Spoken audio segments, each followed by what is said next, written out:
Bonsoir à tous et bienvenue dans ce journal. Les 3 ambassadrices italiennes sont parties très tôt ce matin de l'aéroport de Bologne, escale à l'aéroport de Munich en Allemagne et hop, dans l'avion pour Calais, où elles ont rejoint les autres équipes Erasmus, Jean-Claude et Christophe, Mireille et Anne de l'équipe française.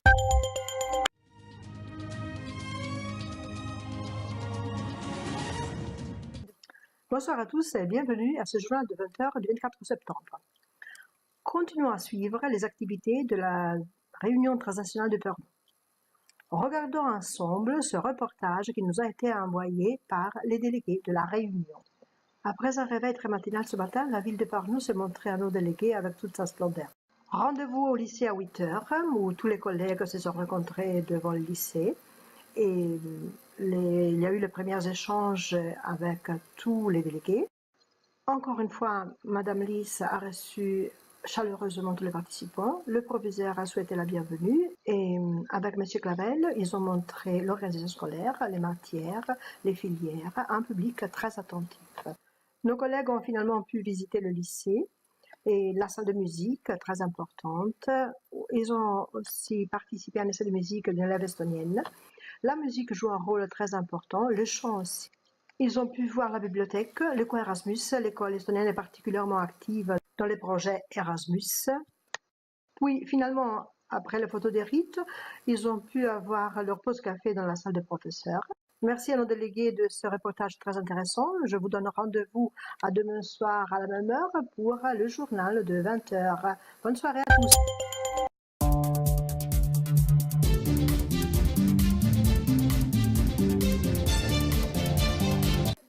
Bonsoir à tous et bienvenue à cette édition spéciale du journal télévisé.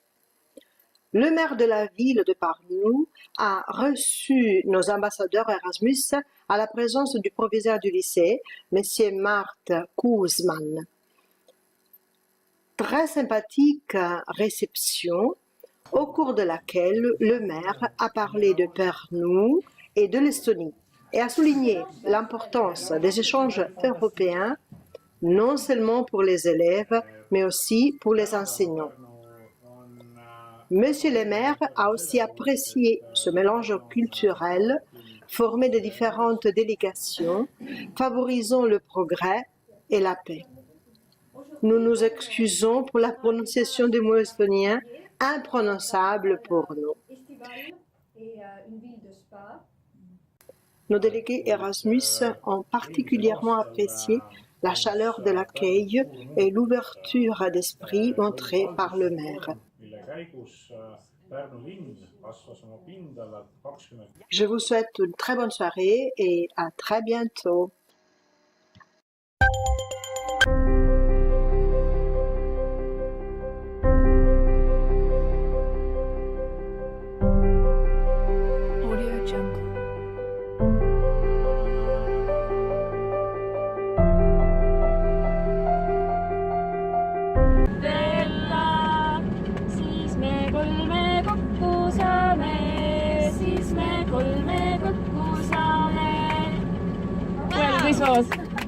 L'université de Tartu est l'université nationale estonienne, fondée en 1632 sous la domination de la Suède par Gustave II Adolphe de Suède. C'est la deuxième plus ancienne université des Pays-Baltes après l'université de Vilnius qui date de 1579.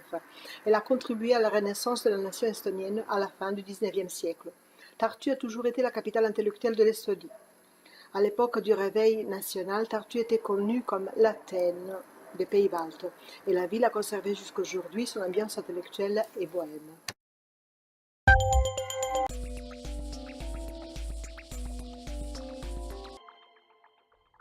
Bonjour et bienvenue dans votre émission scientifique C'est une bonne question. Je vous rappelle que cette émission est entièrement interactive car comme chaque semaine, c'est vous qui décidez du sujet de l'émission. Sur le plateau de l'émission, j'accueille notre nouvelle invitée. Bonjour Samantha. Bonjour Mylène. Alors, quelle est la question que vous avez posée sur le site de l'émission? Quels fruits cultive-t-on en Estonie? C'est une question posée par un groupe de professeurs Erasmus partis pour l'Estonie. Eh bien, voilà la réponse. L'été et l'automne voient mûrir les fruits de la forêt, les fraises, les framboises, les myrtilles, les érelles et les mûres des marais, tandis que les vergers sont remplis de prunes, de poires, de cassis et de groseilles.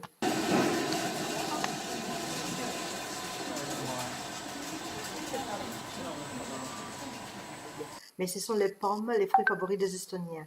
On les mange dans des gâteaux ou des tartes comme fruits simplement, ou on boit les cidres. Nos professeurs ont pu satisfaire leur curiosité et visiter une cidrerie, voir les machines et leur travail. Après la visite, ils ont pu déguster les cidres et manger des produits frais dans un local typique des lieux. Je vous rappelle, chers téléspectateurs, que vous pouvez dès à présent voter pour le thème de la semaine prochaine. Alors, les thèmes, je vous souhaite une très bonne soirée et à vendredi prochain, même heure.